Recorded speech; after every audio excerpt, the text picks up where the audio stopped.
आओ जीना सीखें, रंग साजी एक फन।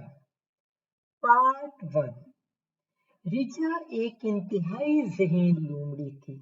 वो लाल सुहानरा के जंगल में अपनी मम्मा लोमड़ी, पापा लोमड़ और भाई लोमड़ राजा के साथ एक खूबसूरत गार में रहती थी। उसकी मम्मा एक निहायत नफीस लोमड़ी थी, जिसने इस गार को फूलों वाले गमलों से सजा रखा था। लाल सुहानरा जंगल इंतहाई खूबसूरत है और यहाँ शिकार करना ममनू है, जिसकी वजह से लोमड़ के आबाओ अजदाद हिजरत करके इस जंगल में रहने लगे। रिचा के लोमड़ पापा और लोमड़ी मम्मा ने भी अपना घर बना लिया। इनका गार घर लाल सुहानरा के खूबसूरत घरों में शुमार होता था। हाथी राजा, गैंडे मियाँ और लाल सुहानरा के शेर तक इनके घर पर रश्क करते थे।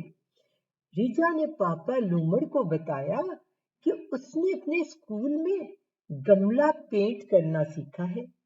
अगर वो इसे पेंट और ब्रश ला दे तो वो घर के तमाम गमले पेंट कर देगी और पीछे वाली गार की दीवार भी बहुत गंदी हो रही है, उसे भी पेंट कर देगी। पापा लोमड़ ने कहा, बेटा पहले अपनी मम्मा से पूछ लो और उनसे मशवरा कर लो। वो निहायत समझदार हैं और लोमड़ बरादरी में इनकी बहुत इज्जत है। रिचा ने कहा, ठीक है पापा, मैं इनसे मशवरा कर लेती हूँ। रिचा किचन में पहुंची, जहां मम्मा लोमड़ी खाना बना रही थी। किचन में इश्तहा अंगेज खाने की खुशबू फैली हुई थी, जिससे पता चल रहा था कि खाना दम पर है।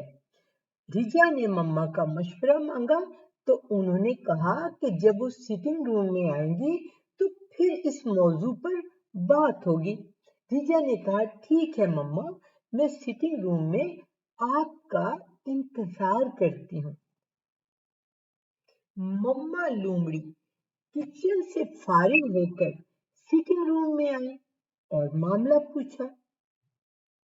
लोमड़ राजा भाई भी पास आकर बैठ गया। रिचा ने सारी बात मम्मा लोमड़ी के गोश गुजार की। मम्मा लोमड़ी ने कहा, लेकिन आप इस तरह तो जगह जगह पेंट फेंक देंगे और फिर घर साफ करने में भी दिक्कत होगी।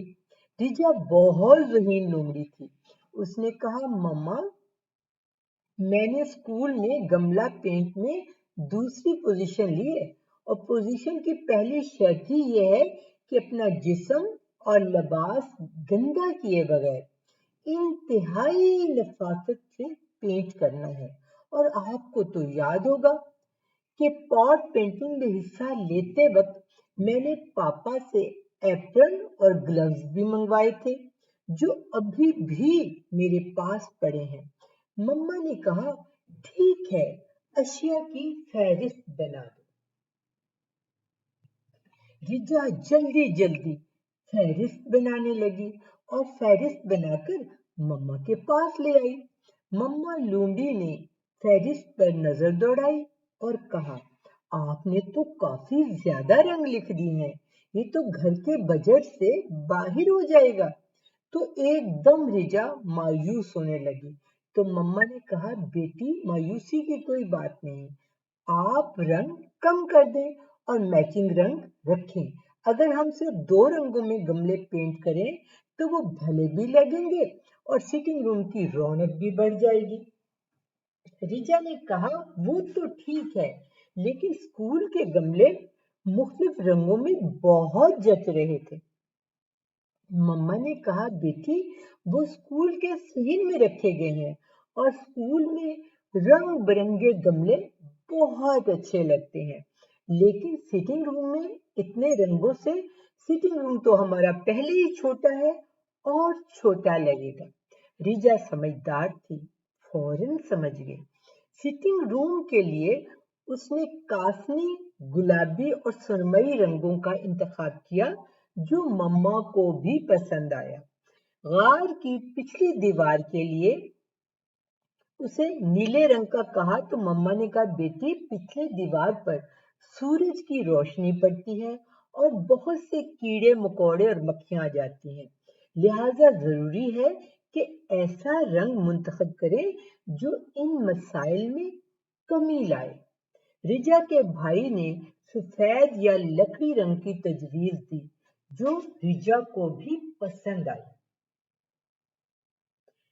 डाइनिंग रूम के गमलों के लिए उन्होंने सब्ज और लाल रंग का कहा तो मम्मा ने कहा, बेटी वहां पहले ही ऑरेंज और सब्ज प्रिंट वाला कारपेट बिछा हुआ है तो लाल रंग बुरा लगेगा, लिहाजा बेहतर होगा कि गमलों का रंग हल्का सब्ज और डार्क सब्ज रखा जाए और इनमें एक पट्टी ऑरेंज डाल दी जाए।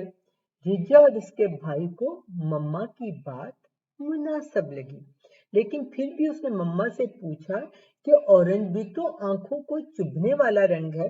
मम्मा ने कहा, बेटी हम कुदरत से सीखते हैं कि सब्ज रंग खुशहाली को जाहिर करता है और ऑरेंज रंग खाने की इश्तहा बढ़ाता है, लिहाजा हमने डाइनिंग रूम के लिए इस तरह के रंगों का इंतखाब किया है। रिजा के लूमड़ भाई ने पूछा कि लेकिन रूम कारपेट में ऑरेंज रंग का कम इस्तेमाल किया गया है और आप गमलों में भी सिर्फ पतली पट्टी डालने का कह रही हैं। मम्मा ने कहा, ताकि खाते वक्त भूख के मुताबिक खा सके और इतना ना खा ले कि बीमार हो जाएं। रिचा ने फहरिस्त पापा को दी और पापा ने वो फहरिस्त अपने कोट की जेब में रख ली और कहा कि कल ऑफिस से वापसी पर वो ये अशिया ला देंगे।